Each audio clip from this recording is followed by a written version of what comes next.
Tema número 15, síntesis de proteínas y código genético.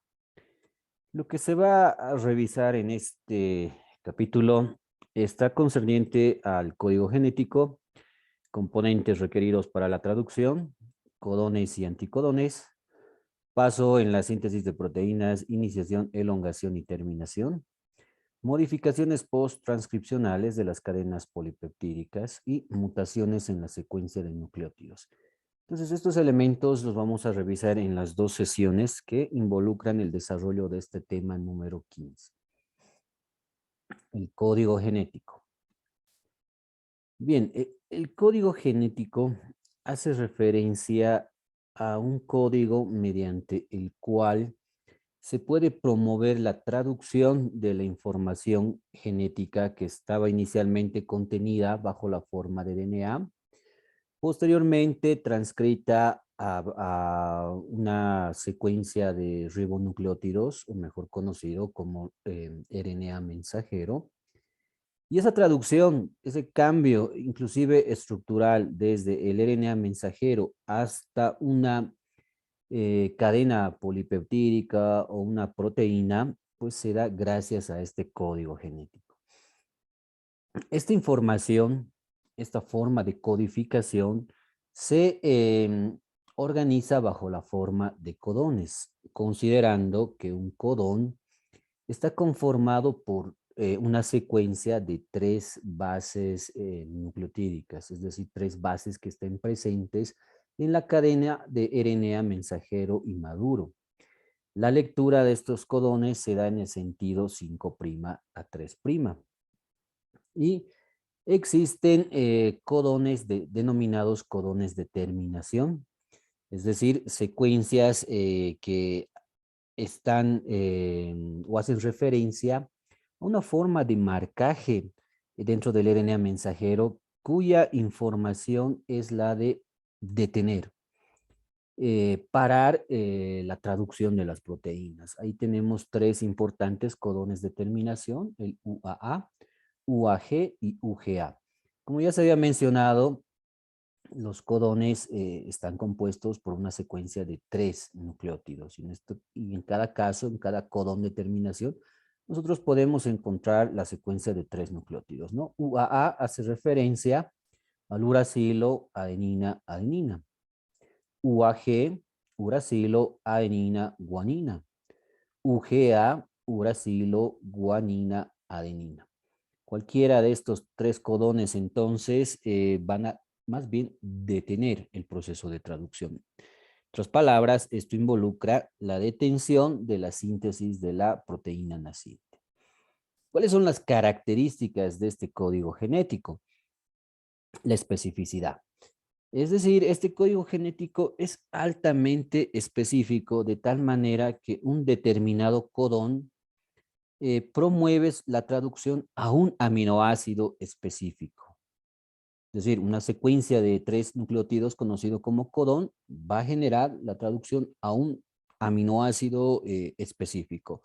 El ejemplo que podemos mencionar acá, por ejemplo, la secuencia o el codón conformado por uracilo, uracilo y uracilo es altamente específico para poder promover la traducción hacia la fenilalanina.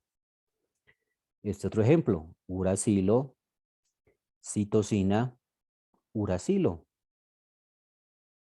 ¿no? Específico para serina. Uracilo, adenina, uracilo, específico para tirosina. Entonces, este código genético es altamente específico, de tal manera que un codón va a originar o bien la batería de aminoácidos que conocemos, los de mayor importancia fisiológica, los 20 aminoácidos, incluidos ahí 3 secuencias que van a ser específicas para la terminación, ¿no? Secuencias de terminación. La universalidad del código genético, ¿qué quiere decir esto? Quiere decir que el código genético, ¿no? Esta secuencia, este ordenamiento que tenemos acá en esta tablita, o se da o se lleva adelante en todas las especies animales conocidas, ¿no? Bueno, no solamente animales, también plantas, vegetales, así como también organismos procariotas. Es decir, este código va a promover la síntesis o la traducción hacia proteínas, respetando, ¿no?, esa secuencia de codones, esa organización bajo la forma de codones. Obviamente van a existir algunas excepciones, el caso de algunas células procariotas, el caso también de la mitocondria, que no responden específicamente a estas secuencias que están definidas acá en la tabla, sino pueden presentar codones diferentes que van a sintetizar o traducirse en aminoácidos específicos. Pero bueno, la mayoría de los casos se mantiene esta característica de la universalidad. El código genético es degenerado. ¿Qué significa esto? Significa que múltiples codones pueden dar origen o traducirse en un solo tipo de aminoácido. Y tal es el ejemplo de los que podemos ver acá en cuestión. Por ejemplo, la fenilalanina, ¿no?, como lo podemos ver en pantalla, puede ser traducido a partir de dos codones, ¿no? El primer codón sería UUU, que es específico para fenilalanina, así como también otra alternativa, UUC, que en este caso también responde a la fenilalanina. Hay otros casos donde, bueno, se pueden generar inclusive mayor cantidad de opciones para la síntesis de estos aminoácidos, como podemos ver acá en pantalla, la leucina, la arginina, valina, glicina, están entre estos ejemplos. ¿No? Para la arginina, por ejemplo, leucina, perdón, citosina, guanina, uracilo, CGU, no específico para arginina. Citosina, guanina, citosina, CGC, también específico para arginina. Citosina, guanina, adenina, también específico para arginina, el codón CGA. Y el último codón posible, bueno, no el último, por lo menos de este grupo sí, citosina, guanina, guanina, CGG, también específico para arginina. Y por acá también podemos ver otro casito, ¿no? En el cual la adenina, guanina y guanina también son específicos para la arginina. Entonces, como ustedes se pueden dar cuenta, múltiples codones, en algunos casos, obviamente no en todos, múltiples codones van a ser o van a generar y van a poder promover la traducción hacia un aminoácido específico. Ausencia de superposición y puntuación. Esto hace referencia a la secuencia que tiene cada uno de estos codones, ¿no? Encontrándose un codón que se encuentra en el extremo 5', perdón, una base que se encuentra en el extremo 5' del codón, una base intermedia y otra base que se encuentra en el extremo 3' del codón. Entonces, cualquier alteración en este ordenamiento, en esta secuencia, ¿no?, cualquier modificación, obviamente va a promover un cambio en este código genético. A esto se conoce como mutación. Y estas mutaciones pues pueden generar proteínas anómalas, proteínas no funcionales, o pueden generar en algún caso proteínas también hiperfuncionales. Mucho dependerá del cambio, mucho dependerá del tipo de modificación que se realice a este nivel. Componentes requeridos para la traducción. Bien, se iba mencionando o se iba explicando que este código genético es importante para promover el proceso de traducción.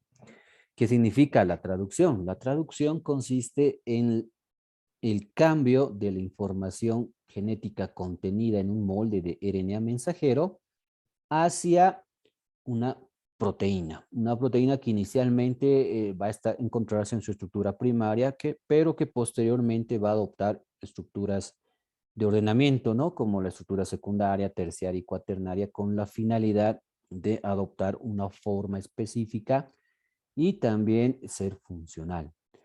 Entonces, los componentes para que se lleve adelante este proceso de traducción son variados. En pantalla tenemos algunos. Definitivamente uno de los componentes importantes son los aminoácidos que se tienen que encontrar no de forma libre. Obviamente tiene que haber inicialmente a disposición estos aminoácidos pero tienen que de alguna manera unirse a una estructura que permita que estos aminoácidos puedan llegar a conformar una cadena proteica. Bien, entonces se requiere necesariamente una fuente de aminoácidos constantes. La ausencia de cualquier aminoácido va a detener simplemente el proceso de traducción, no se va a llevar adelante. Es por eso, y ahí en este punto radica la importancia de tener aminoácidos esenciales disponibles provenientes de la dieta. Por esa razón, ¿no? Las recomendaciones desde un punto de vista nutricional apuntan al consumo de alimentos que sean ricos en proteínas y especialmente contengan aminoácidos esenciales, siendo que estos esenciales no son capaces de sintetizarse por nuestras enzimas presentes en el cuerpo, razón por la cual deben provenir necesariamente de la dieta. Entonces, los aminoácidos son un componente importante para el proceso de traducción. Como se mencionaba, los aminoácidos no van a ingresar de forma libre, sino que tienen que asociarse a otra estructura que se conoce como RNA de transferencia, RNA-T o tRNA. Este RNA es una cadena de ribonucleótidos que se organiza también a partir de una cadena simple, pero que adopta cierta forma semejante a un trébol. Entonces, este RNA de transferencia adopta esta forma con la finalidad de poder unirse al aminoácido específico, ya que cada RNA de transferencia es capaz de transportar un solo tipo de aminoácido. Y la otra función importante de este RNA de transferencia es la presencia de un anticodón. Hace un momento les explicaba que la información genética, el código genético, se organizaba bajo la forma de codones. Estos codones tienen que ser necesariamente reconocidos por el RNA de transferencia con una secuencia complementaria que se conoce como anticodón. Este anticodón entonces es la secuencia que complementa al codón y que va a transportar entonces a un aminoácido específico. De tal manera que esta unión del RNA de transferencia con el aminoácido se lleva adelante gracias a la aminoacil tRNA sintetasa. Esta es una enzima importante en el proceso de traducción, ya que es esta enzima la encargada de poder promover la unión covalente entre el aminoácido en cuestión con un tipo de RNA de transferencia específico. El siguiente componente importante es el RNA mensajero, ¿no? El RNA mensajero contiene la información que se ha copiado, que se ha expresado a partir de un gen determinado presente en el DNA. En otras palabras, este RNA mensajero actúa como un molde, como una plantilla que va a necesariamente traducirse hacia una proteína. El RNA mensajero, como ustedes pueden apreciar, es una molécula que se organiza de manera de cadena simple, es decir, una única cadena, cuya orientación va desde un extremo 5' a un extremo 3', y que está conformada por ribonucleótidos. 4 son los importantes, los que llegan a conformar cualquier tipo de RNA, incluido el RNA mensajero, como ser la guanina, la adenina, la citosina y el uracilo. Entonces, la organización de estos 4 ribonucleótidos pues va a dar origen a los múltiples RNAs, ¿no? Tanto el de transferencia como el RNA mensajero. Estos RNAs mensajeros se producen gracias a un estímulo que permite la activación de determinados genes dentro del DNA. La información genética en el DNA se organiza a manera de genes. Obviamente no todos los genes se van a expresar, solamente genes específicos en función de las necesidades de la célula. Y cuando se activan estos genes, pues gracias al proceso de transcripción que ya se ha revisado en una teórica anterior, se va a generar este RNA mensajero maduro, ¿no? Que va a servir de molde para poder llevar adelante el proceso de traducción. Entonces, la traducción simplemente no se llevaría adelante si no estuviera presente en el ambiente, en el citoplasma, el RNA mensajero. Entonces, este RNA mensajero, si bien se produce a nivel del núcleo, es transportado hacia el citoplasma con la finalidad de que pueda encontrar a otro componente importante en la traducción que llegan a ser los ribosomas. Los ribosomas, ya sean eucariotas o procariotas, están conformados por dos subunidades. Una subunidad denominada mayor y una subunidad menor. Eh, Cada subunidad tiene un coeficiente de sedimentación propio, característico, y sobre la base de este criterio se puede clasificar y diferenciar a los diferentes tipos de ribosomas. Es así que el ribosoma eucariota tiene un coeficiente de sedimentación denominado 80S y el ribosoma procariota tiene un coeficiente de sedimentación de 70S. S es la unidad para el coeficiente de sedimentación y significa Svedberg, son las unidades Svedberg. Entonces, un ribosoma eucariota, por ejemplo, está conformado por dos subunidades. La subunidad mayor tiene un coeficiente de 60S y una subunidad, y la subunidad menor un coeficiente de 40S. En el caso de los procariotas, tenemos que la subunidad mayor está conformada por o tiene un coeficiente de 50S y la subunidad menor un coeficiente de 30S. Dos puntos, en realidad tres puntos importantes también mencionar que están presentes dentro de la subunidad mayor del ribosoma, como son el sitio A, el sitio P y el sitio E, que no está descrito en la imagen, que son puntos específicos donde se va a llevar adelante todo el proceso de traducción. En el sitio A, o en esta parte del ribosoma, es donde se va a incluir la unión de los RNAs de transferencia específicos, obviamente siguiendo la secuencia y la complementación entre el codón y el anticodón. Y el sitio P es el lugar donde se va a colocar la cadena polipeptídica naciente. De esa manera es que recibes un denominativo, ¿no? Sitio P referente a péptido, polipéptido o proteína.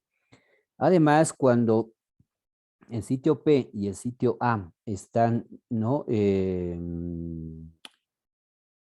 Incluidos con los RNAs de transferencia, se lleva adelante el proceso de formación de los enlaces peptídicos. Estos enlaces peptídicos son justamente enlaces covalentes que van a permitir que esta estructura proteica naciente adopte una estructura primaria. Entonces, esos son los componentes más importantes para la traducción. Aminoácidos, ribosomas, aminoacilTRNA sintetasas, RNA de transferencia y el RNA mensajero.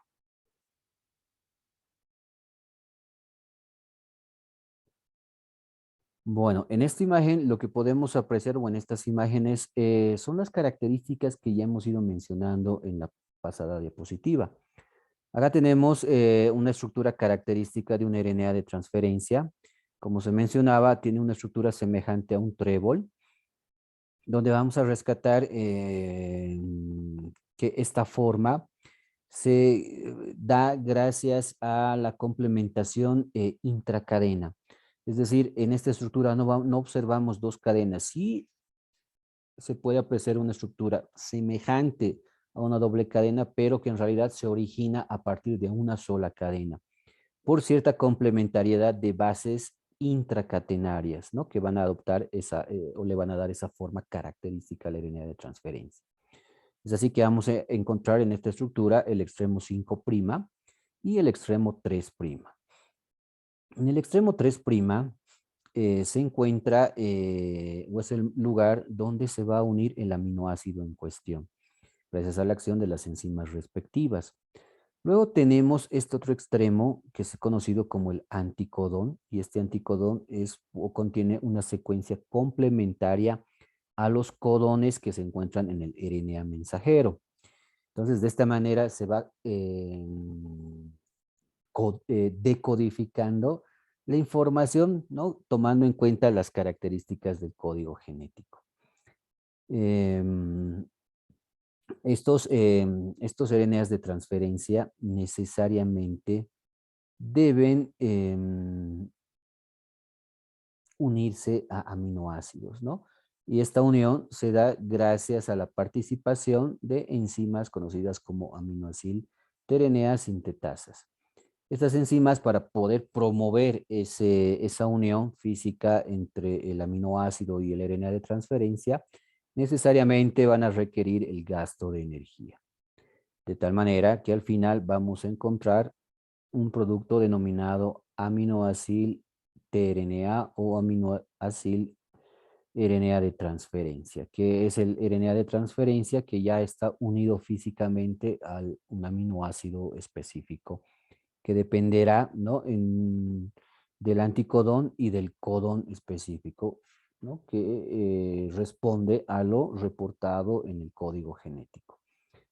El ribosoma eucariota, bueno, específicamente hablando de células eucariotas, ¿no? A las cuales, al grupo que nuestras células pertenecen, pues tenemos que mencionar que es el coeficiente de sedimentación de este ribosoma, ¿no? 80S o también denominado 80 Svedbergs. Este ribosoma presenta dos subunidades, mayor y menor. La mayor, ¿no? Tiene un coeficiente de 60 Svedbergs y la menor de 40 Svedbergs. Bien, los ribosomas están conformados, en realidad son estructuras supramoleculares, no son organelas, y eso hay que diferenciar. Son más bien estructuras supramoleculares que están originados gracias a la interacción de proteínas y RNA ribosomal. Esta asociación entre dos biomoléculas se denomina supramolécula. Entonces, los ribosomas son supramoléculas, no son organelas, que sí pueden unirse a un grupo específico de organelas, por ejemplo, el retículo endoplásmico, de tal manera que esta unión pueda generar el retículo endoplásmico rugoso. O bien, también estos ribosomas se pueden encontrar libres en el citoplasma, o bien organizando agrupaciones de ribosomas conocidos como polisomas. El otro componente aparte de las proteínas, para el ribosoma, son las cadenas de RNA ribosomal, donde ahí podemos especificar, ¿no? Cuáles están presentes en la subunidad mayor y cuáles en la subunidad menor. En la mayor tenemos un RNA ribosomal de 5 Svedbergs, 5.8 Svedbergs y 28 Svedbergs, y al cual se asocian alrededor de 50 proteínas. En cambio, en la subunidad menor nos encontramos solamente con la presencia de una cadena de RNA ribosomal de coeficiente 18S y al cual también se pueden asociar alrededor de 35 proteínas. Entonces, esta organización supramolecular que involucra proteínas además de ácidos ribonucleicos se conoce con el nombre de ribosoma eucariota. El ribosoma procariota tiene una conformación un tanto distinta. Son ribosomas que tienen un menor coeficiente, ¿no? Para ellos corresponde 70S. Sus subunidades también tienen un menor coeficiente. El mayor es de 50S y el menor es de 30S.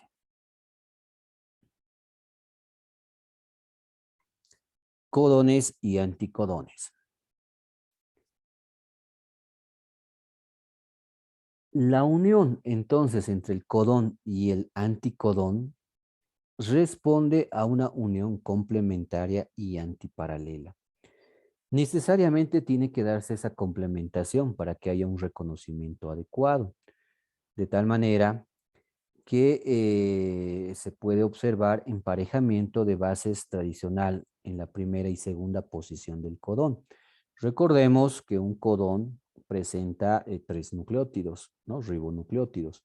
Los dos primeros ribonucleótidos entonces responden a las reglas de emparejamiento convencionales, es decir, la adenina se une al uracilo, la guanina a la citosina, el uracilo a la adenina y la citosina a la guanina. Pero con el tercer componente del codón, ¿no? Es posible un emparejamiento de bases no tradicional entre la tercera posición del codón y la primera posición del anticodón. De tal manera que acá se pueden ver, ¿no?, ciertas variaciones, ciertas modificaciones. A esto se conoce como hipótesis del bamboleo. Es así que la adenina, ¿no?, para este caso, no puede complementarse con el uracilo, la guanina con la citosina y el uracilo con la adenina y guanina, la citosina y la guanina, inclusive aparecer por ahí una base no tradicional, no común, como la hiposantina, que puede aparearse con el uracilo, la citosina y la adenina, ¿no? Entonces existe esa variedad y esa variación es la que genera pues que múltiples RNAs de transferencia puedan identificar más de un codón para un aminoácido específico, ¿no? La degeneración del código genético se explica justamente con lo presentado en esta diapositiva. Pasos en la síntesis de proteínas. Iniciación, elongación y terminación.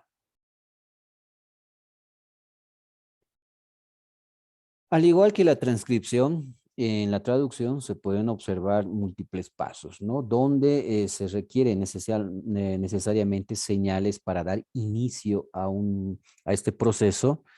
Luego una polimerización, ¿no?, que consiste en el alargamiento de la cadena y una finalización dada por ciertas formas de marcaje dentro de la cadena de RNA, ¿no? Hablando específicamente de los codones de terminación. La iniciación es un tanto diferente tanto en procariotas como en eucariotas. En procariotas, este proceso de iniciación se da gracias a la presencia de una secuencia denominada Shine-Dalgarno. Esta secuencia, que se encuentra en el extremo 3' del RNA mensajero, es la que permite que el RNA mensajero se una a la subunidad menor del ribosoma. Entonces, cuando ocurre esta unión física entre el RNA mensajero y la subunidad menor, gracias a esta secuencia de Shine-Dalgarno, se estimula el inicio del proceso de traducción.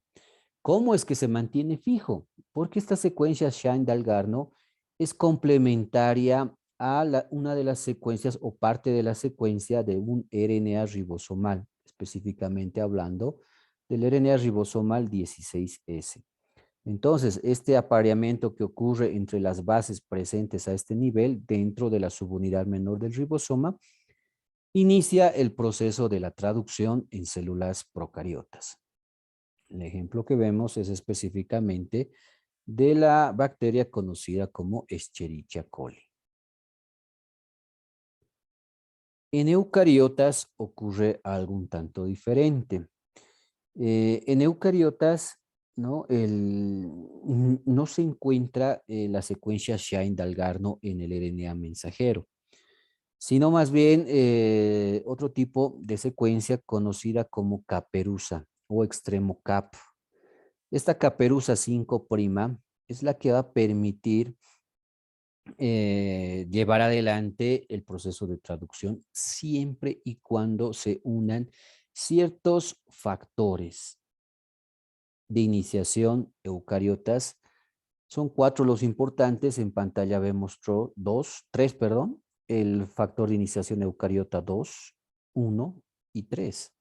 Entonces, la unión de estos factores de iniciación de la traducción a la secuencia CAP o caperuza 5' promueve que haya un adosaje o unión primero de la subunidad menor y posteriormente de la subunidad mayor del ribosoma eucariota.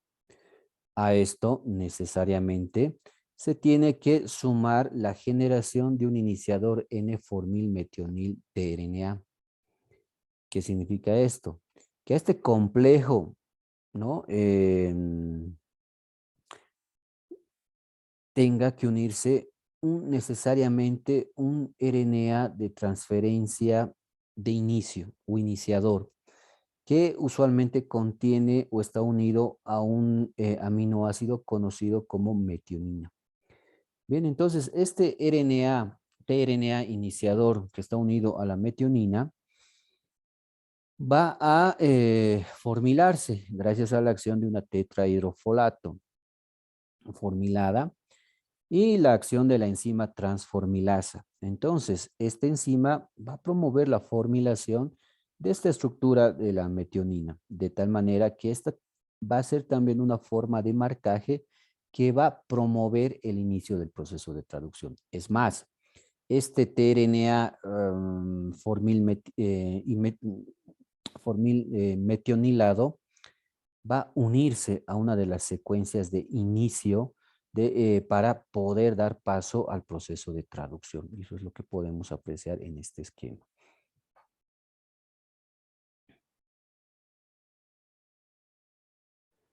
El proceso de elongación. En la elongación hablamos ya del ribosoma ensamblado, ¿no? Donde ya está presente la cadena de RNA, ya sea gracias a la unión a la secuencia Shan-Dalgarno o bien a la caperuza 5' en eucariotas. Ya se han ensamblado los ribosomas, las dos subunidades del ribosoma. Tenemos el molde de RNA mensajero. Entonces empiezan a rotar tanto por el sitio A como por el sitio P todos los tRNAs que van a transportar un aminoácido específico y que van a responder a la secuencia de complementación entre el codón del RNA mensajero y el anticodón presente en el RNA de transferencia, de tal manera que se va a ir generando una cadena peptídica que va a dar origen a la proteína en cuestión, ¿no? Acá es importante mencionar, ¿no?, la formación del enlace peptídico, ya que la cadena peptídica, ¿no?, unido a una RNA de transferencia localizado en el sitio P, se va a unir a otro aminoácido, ¿no?, que está unido inicialmente a un RNA de transferencia localizado en el sitio A del ribosoma, gracias a la formación del enlace peptídico. Recordar acá que el enlace peptídico es un enlace covalente, es un enlace fuerte, estable, y que prácticamente va a brindar la estructura o esqueleto de esa cadena proteica naciente, ¿no? En otras palabras, se va a generar la estructura primaria de la proteína. Posteriormente existe una rotación. Toda la cadena peptídica, ¿no?, gracias al enlace peptídico que se ha generado, va a ser transportado al sitio A. Ese tRNA que ya está libre, localizado en el sitio P, luego es movilizado hacia afuera del ribosoma, de tal manera que este complejo, lo que está conformado por el RNA de transferencia y la cadena peptídica naciente, pasa del sitio A al sitio P. ¿Esto con qué finalidad? Con la finalidad de que puede ingresar un nuevo RNA de transferencia que porte un aminoácido específico en función de la información genética, en función del código genético. Entonces, esto se va dando por ciclos hasta alcanzar la traducción de proteínas en función de la composición aminoácidica.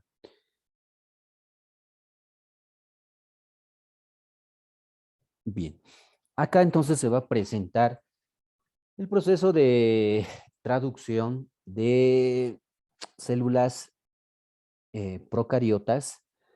Se está haciendo mucho énfasis en células procariotas porque, bueno, acá también se aprovecha en explicar posibles mecanismos de acción entre o de antibióticos, ¿no?, que están dirigidos justamente a inhibir este proceso de traducción con la finalidad de evitar el desarrollo de microorganismos patógenos para el organismo, ¿no?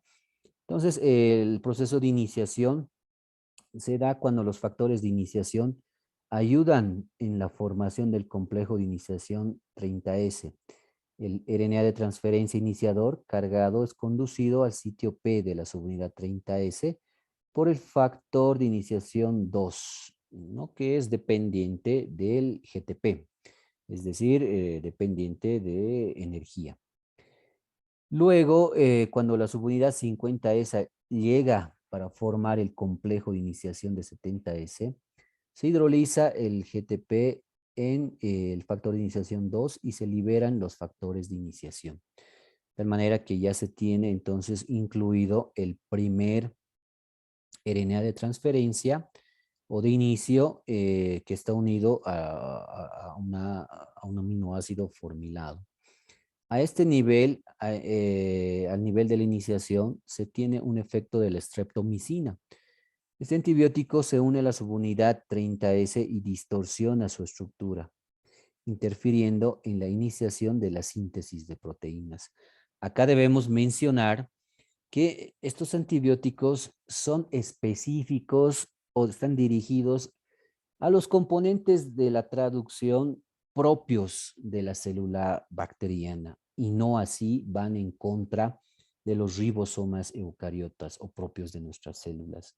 Esa es una condición importante y también para poder administrarlo a una persona que requiera cierto tipo de tratamiento.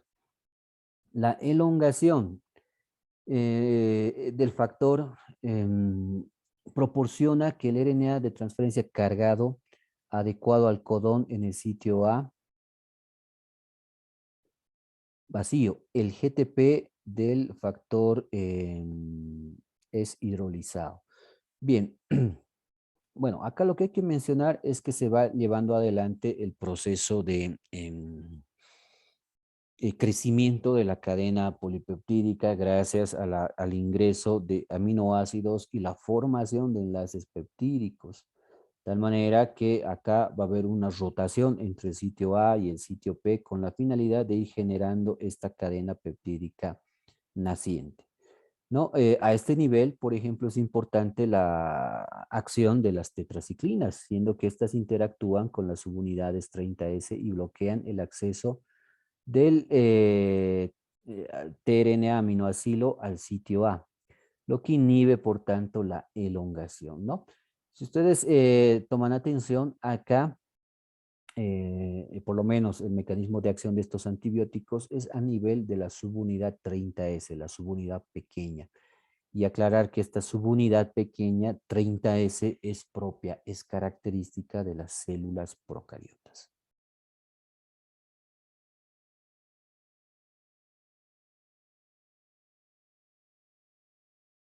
Otros antibióticos que tienen un efecto semejante son el cloranfenicol y la puromicina, ¿no? Que van a tener su mecanismo de acción dentro del proceso de elongación. El cloranfenicol inhibe la peptidiltransferasa procariota. Los niveles altos pueden inhibir también la síntesis de proteínas mitocondriales, ¿no? Debido a la semejanza estructural entre la mitocondria y las células procariotas.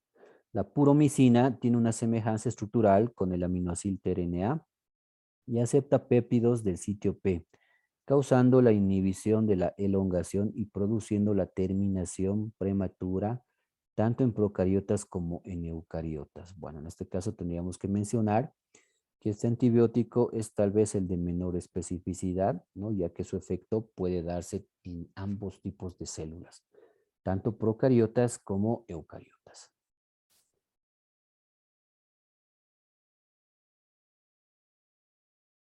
La eritromicina se une de manera irreversible al sitio de la unidad 50S y bloquea el túnel por medio del cual el péptido abandona el ribosoma, lo que inhibe, por tanto, la translocación.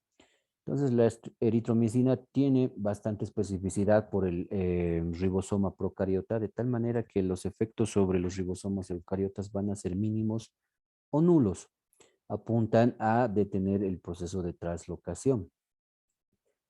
La toxina diftérica, si bien esta molécula no es un antibiótico, ¿no? Pero puede ejercer su mecanismo de acción tóxico a este nivel, ¿no? Y gracias a la toxina diftérica, entonces, se inactiva el factor de elongación eucariota 2, lo que evita la translocación.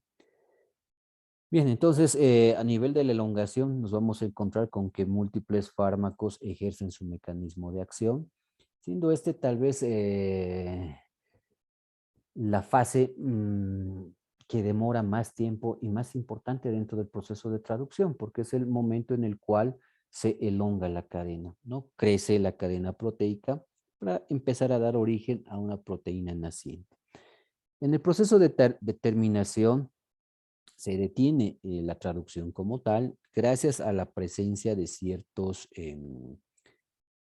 codones denominados codones de terminación. Estos codones de terminación pues detienen y promueven la liberación de los factores de elongación son los que van a permitir que haya un desensamblaje de todos los componentes de la traducción.